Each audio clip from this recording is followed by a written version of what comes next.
нашем музее также представлена техника.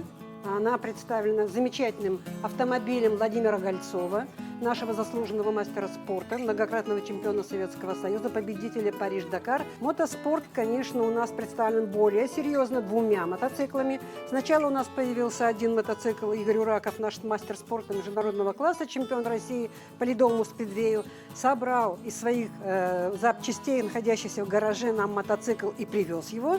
А второй мотоцикл, глядячи на Игоря Уракова, собрал наш замечательный Николай Журавлев. Собрал специально для нашего музея, потому что очень хотел и все время говорил мне: Татьяна Александровна, надо, чтобы ребята могли что-то потрогать в твоем музее. Машину трогать нельзя, ураковский мотоцикл трогать нельзя, а мой можно. Пожалуйста, пусть садятся, пусть рулят, крутят гайки. Если что-то отвалится, я приду и все направлю. Знаете, в чем секрет и в чем интерес этого мотоцикла? И в его экипаже, на этом двухколесном с коляской мотоцикле, должен обязательно был быть второй человек в экипаже. Но он должен был иметь вес больше 100 килограмм. Стоящий на этой коляске, имея 100 килограмм, был противовесом и помогал, чтобы экипаж не перевернулся на крутых поворотах. Делалось это очень интересно. Вот здесь есть в этой коляске уступочек такой интересный.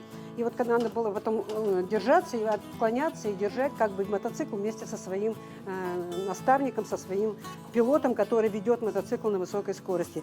И вы думаете, кто это был? Это был наш замечательный боксер, гроза Европы, боксер Андрей Абрамов. Он жил и вырос, родился и вырос в городе Ижевске. Он очень хорошо играл в футбол. Он, конечно же, шикарно боксировал.